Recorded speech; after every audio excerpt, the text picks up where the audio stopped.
Oi, eu sou Manuela Dávila. Eu sou a Daniele Balbi. E nós estamos juntas no Contra-Golpe. Contra-Golpe.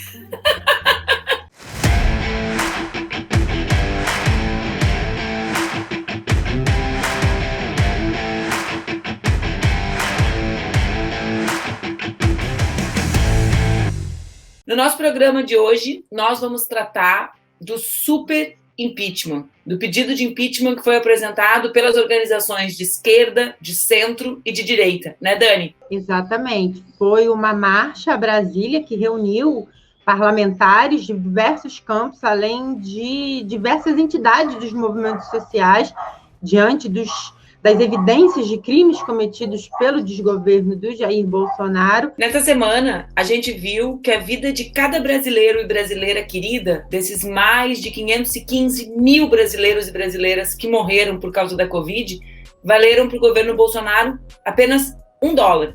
Era o dinheiro que eles exigiam de propina, ao que tudo indica, para cada dose de vacina chegar ao Brasil. Até agora, né, Dani, a gente acreditava que o governo era negacionista por convicção, mas agora o que a CPI nos demonstra é que o genocídio provocado pelo negacionismo, na verdade, era intrinsecamente ligado, relacionado a um grande esquema de corrupção. E isso nos deixa muito assustadas e assustados. Não diria surpresas e surpresos, porque os indícios de corrupção já vem de muito tempo, principalmente por conta do aumento do patrimônio, tanto do presidente quanto dos filhos dele. Tem um que é dono de uma loja de chocolate, não te esquece. É verdade. É o Willy Wonka Bolsonaro, Dani, não te esqueças.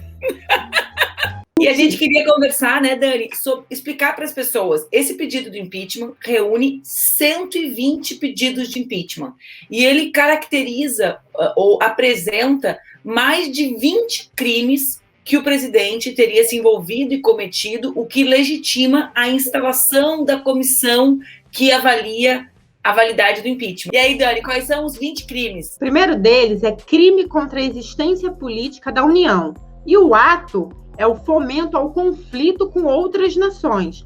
Ou seja, todas as provocações que o presidente fez em relação à China, em relação a Cuba, na realidade, materializam crime de provocação de conflito, que criam animosidade e que, inclusive, criam entraves à diplomacia brasileira.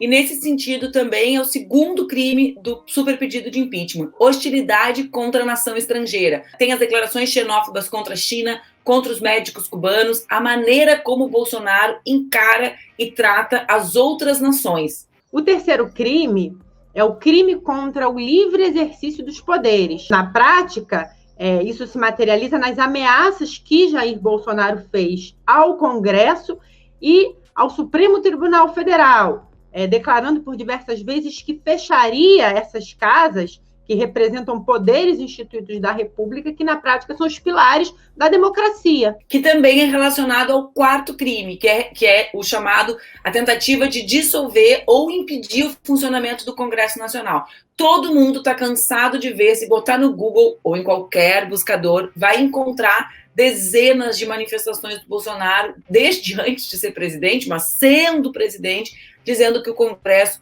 deveria deixar de funcionar. E a maior lembrança disso é a participação dele, o abaninho, nos atos antidemocráticos. Quinto crime, Dani? É a ameaça contra algum representante da nação para coagi-lo. E aí o ato é bem explícito, né? O presidente declarou que teria de, entre aspas, sair na porrada, né? Ou ameaçando a integridade física do senador Randolfo Rodrigues, senador pela Rede. Sabe por que eu tô rindo, Dani? Tu teve que traduzir para o português culto a fala do presidente, né? Porque ele falou que ia sair na porrada. Aí a Dani, que é uma lady, isto é, agredir.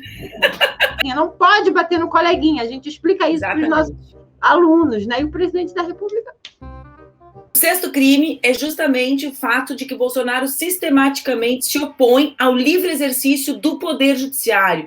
E o caso concreto apontado no superpedido é a interferência na Polícia Federal. A gente sabe que Bolsonaro interferiu na Polícia Federal para proteger o seu filho e também, né, ao que tudo indica, para incidir na forma como estavam acontecendo as investigações sobre o caso Marielle Franco. O 7º crime são ameaças para constranger juiz. Concretamente, o que Bolsonaro fez foi ameaçar diretamente alguns membros, ministros do Supremo Tribunal Federal, algo escabroso. O 8º crime é o crime contra o livre exercício dos direitos políticos, individuais e sociais. Bom, esse é o Bolsonaro, né, gente? Atentar contra as liberdades individuais é a cara dele. Mas nesse caso concreto se referem às omissões no combate à pandemia, ou seja, a realidade concreta do Brasil de hoje para enfrentar a pandemia. O 9º crime é o uso da sua autoridade sob sua subordinação imediata para praticar abuso de poder.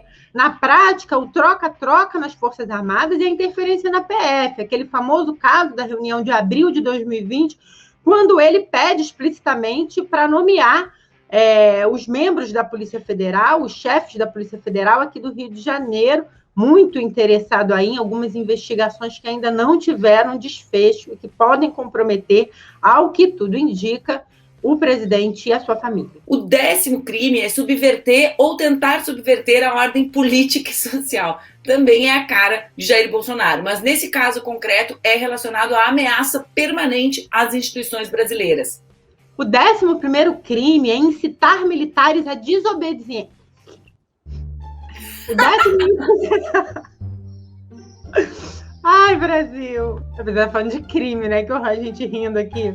A gente está rindo porque, né, é a única forma de manter a sanidade mental nesse país. O 11º crime é incitar militares à desobediência à lei ou à infração à disciplina. O ato concreto é a manifestação a favor da intervenção militar nos poderes, no curso da República, incitando a repressão e o fechamento da democracia. O 12º crime é provocar animosidade em todas as forças policiais. E o caso concreto citado é aquele episódio dos seus aliados ficarem instigando a violência dos policiais em Salvador. Se recordam desse episódio? E o 13º crime é violar direitos sociais assegurados na Constituição. Os atos concretos são as omissões e erros no combate à pandemia.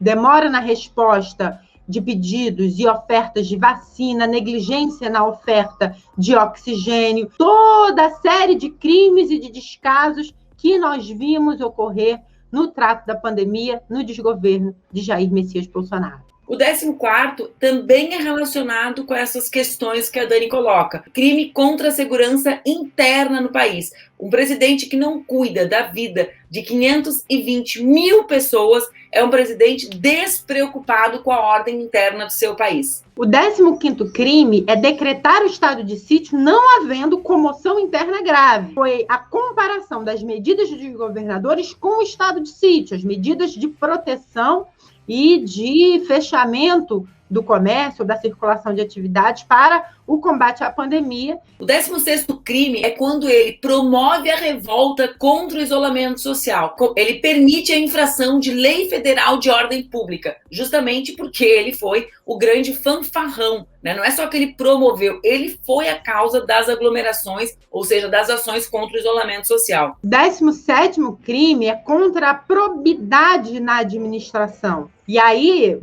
o ato material é a má gestão da pandemia e, sobretudo, os ataques ao processo eleitoral, declarando diversas vezes sem provas de que o processo foi fraudado, ameaçando reconhecer os resultados das eleições e questionando a autoridade e a lisura de membros do Superior Tribunal Eleitoral. O 18º crime é expedir ordens de forma contrária à Constituição. O ato, mais uma vez, as trocas nas Forças Armadas. E o 19º crime é proceder de modo incompatível com o decoro do cargo. Autoexplicativo!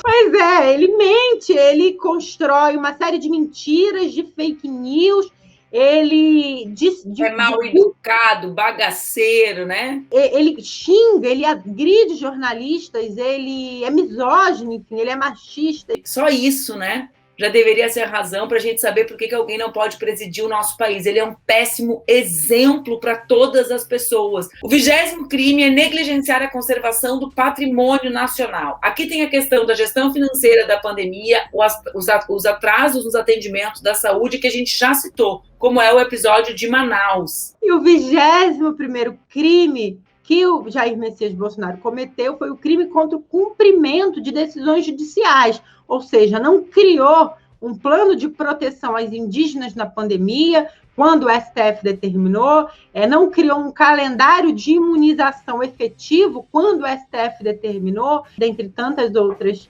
ocorrências de descumprimento de decisões judiciais. O que a CPI tem nos mostrado, né, seja no depoimento dos irmãos Miranda, seja no silêncio do Wizard, né, que na internet era o machão, aí chegou ali e virou o pianinho, né? O que tem nos mostrado é que logo, logo, o crime de prevaricação também estará entre as razões pelas quais Bolsonaro deve ser empichado, né? Porque saber de um esquema de corrupção e nada fazer é se tornar cúmplice dele. E a autoridade pública, que sabe dos crimes e não as denuncia, comete um outro crime, que é justamente o crime de prevaricação. Amanhã, sábado, tem a super manifestação pelo super pedido de impeachment. Por quê? O impeachment não vai cair do céu. O impeachment vai ser fruto da nossa luta social. Luta unitária, luta dos movimentos sociais, luta que não é só da esquerda, que tem que ser de todas e todos aqueles que querem que o Brasil derrote esse genocida. Não é isso, Nani? Exatamente. Dia 3 de julho, o conjunto dos movimentos sociais, agora incorporando movimentos mais a centro-esquerda e outros elementos, estamos todas e todos nas ruas em uníssono, pedindo, clamando pela intervenção do presidente Jair Messias Bolsonaro, pelo impeachment do presidente. Então, agora que tu já sabe as razões pelas quais existe um super pedido de impeachment, pega a tua máscara, PFF2 de preferência, se estiver sobrando, leva para doar, pega o álcool gel, mantém o distanciamento social e amanhã vai para a rua, vai para a luta, porque é só a luta que vai derrubar Bolsonaro. Empurra que ele cai. Amanhã vem para a rua junto com a gente. Um beijo. Até semana que vem. Beijo, Dani. Beijo.